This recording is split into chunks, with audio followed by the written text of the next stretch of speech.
बीजक में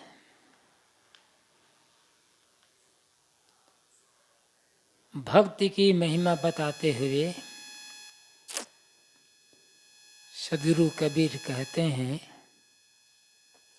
अरब खरबले दर्व है उदय अस्तलों राज, भक्ति महात्म ना तुले ईसब कौने काज। अरबों खरबों की संपत्ति हो, पूरी पृथ्वी पर एक छत्र राज्य हो, फिर भी ये सब भक्ति की तुलना में तुल नहीं सकते। फिर इनसे कल्याण का काम क्या हो सकता है?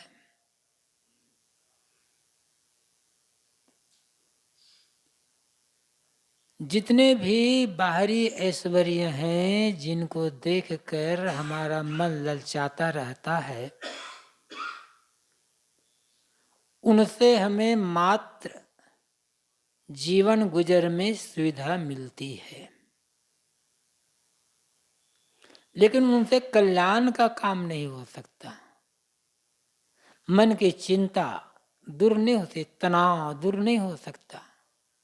मन में जो हमेशा विषाद बना हुआ है, अवसाद बना हुआ है, दुख का जो अनुभव हो रहा है हर समय, ये लगता है कि जीवन खाली जा रहा है, खाली खाली का अनुभव हो रहा है। बाहर के सारे ऐश्वर्यों से ये सब समाप्त नहीं हो सकते।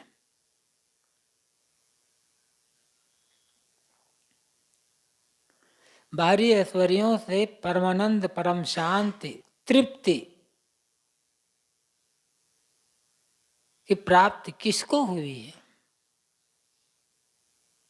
इसलिए साहब कहते हैं कि ये सब भक्ति की तुलना में तुल नहीं सकते। भक्ति इन सब से सर्वोपरि है। इस साखी में सदगुरु कबीर भक्ति के महिमा बताते हैं, लेकिन भक्ति है क्या, उसकी व्याख्या या परिभाषा इस साखी में नहीं है, अन्यत्र साहब ने किया है। भक्ति है मन की सरलता, कोमलता, विनम्रता, अपने इष्ट के प्रति अनुराग, समर्पण। कहा भी गया है, पूज्य अनुरागो भक्ति, पूज्य के प्रति अनुराग होना भक्ति है। अनुराग मतलब प्रेम, श्रद्धा, समर्पण। भक्ति की परिभाषा देते हुए या भक्ति का लक्षण बताते हुए सदगुरु श्री विशाल साहब मुक्तिद्वार सद्गुण शतक में कहते हैं, इष्ट प्रेम, दीक्षा गुरु, सेवा ध्यान प्रसन्न, मुदित बितावे रात दिन, गुरु रुख साध अमन। भक्ति क्या है? भक्ति का पहला लक्षण है इष्ट प्रेम, अपने इष्ट के लिए प्रेम, अनुराग, श्रद्धा, समर्पण। अब इष्ट कौन हो सकता है?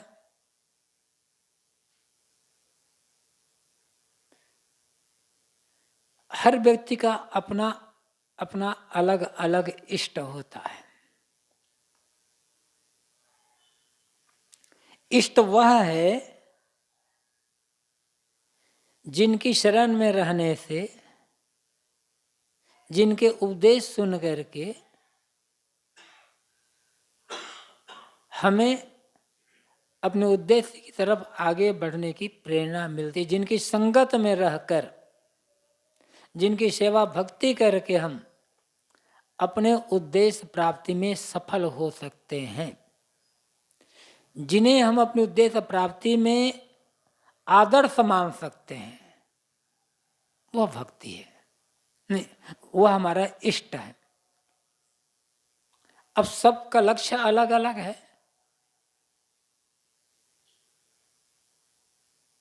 किसी को वकील बनना है, अच्छा वकील, तो अच्छे वकील की संगत करना पड़ेगा, उसकी बातों पर विश्वास करना पड़ेगा। कोई वकील बनता हो और किसी को वकील बनना हो और किसी बड़े वकील के पास रह कर वह काम करता हो लेकिन उसकी बात पर विश्वास न करता हो, उसके लिए उसकी बातों पर समर्पण न हो, तो अच्छा वकील वो कभी नहीं बन सकेगा। किसी को अच्छा डॉक्टर बनना है तो किसी बड़े डॉक्टर पास के साथ रहना होगा और प्रेम से एकाग्र होकर उसकी बात सुननी होगी और उन बातों पर पूर्ण विश्वास रखना होगा, तब वह डॉक्टरी सीख पाएगा। विश्वास नहीं है तो डॉक्टरी सीखेगा कैसे? वो ऐसे और ले ले। इसी प्रकार यदि हमें अपना कल्याण प्रिय है, हम दुखों से सर्वथा छुटकारा पाना चाहते हैं, तो हमें उनको अपने इष्ट मानना होगा जो दुखों से मुक्त हो चुके हैं, जिन्होंने अपना कल्याण कर लिया है, आदर्श जिनके लिए। फिर उनके पास रहना भी होगा, उनकी शरण में। और उनकी जो बातें हैं कल्याण कर अध्यात्म की साधना की बातें, उन साधना की बातों पर पूर्ण विश्वास करना होगा।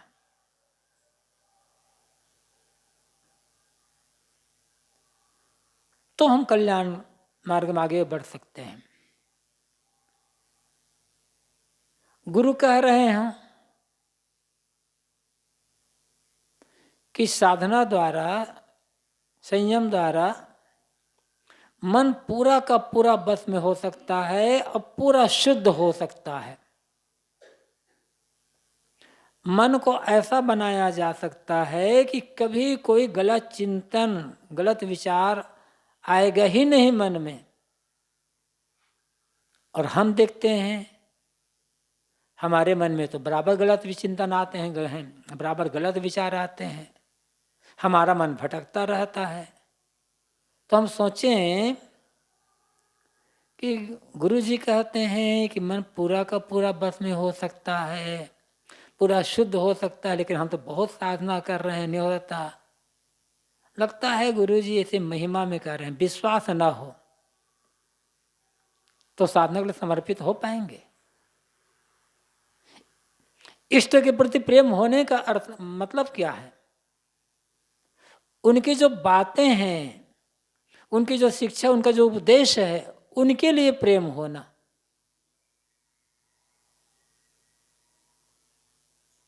हम कहें कि गुरुदेव जी आपके लिए मेरे मन में बहुत प्यार है, बहुत पढ़े, इतना प्यार है, इतना प्रेम है, श्रद्धा है कि क्या बताऊं, लेकिन आपकी बात मानने का मन नहीं कहता।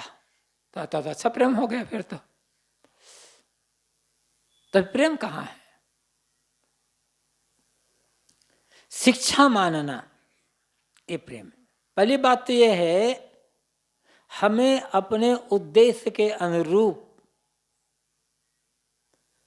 किसी एक को इष्ट मानना पड़ेगा। और वो इष्ट वही है जिनके शरण में रहकर उद्देश्य की प्राप्ति हो सकती हो।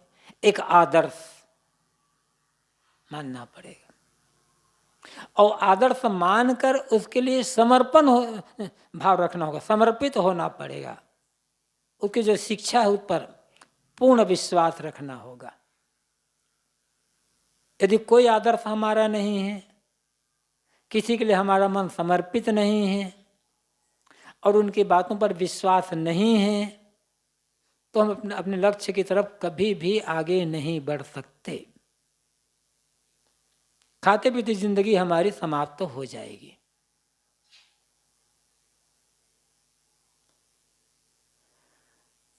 मन में सुखाध्यास है विषयों की वासनाएं हैं और अपनी जानकारी का, अपने ज्ञान का अहंकार है। अरे देखो भाई, है सड़क पर है।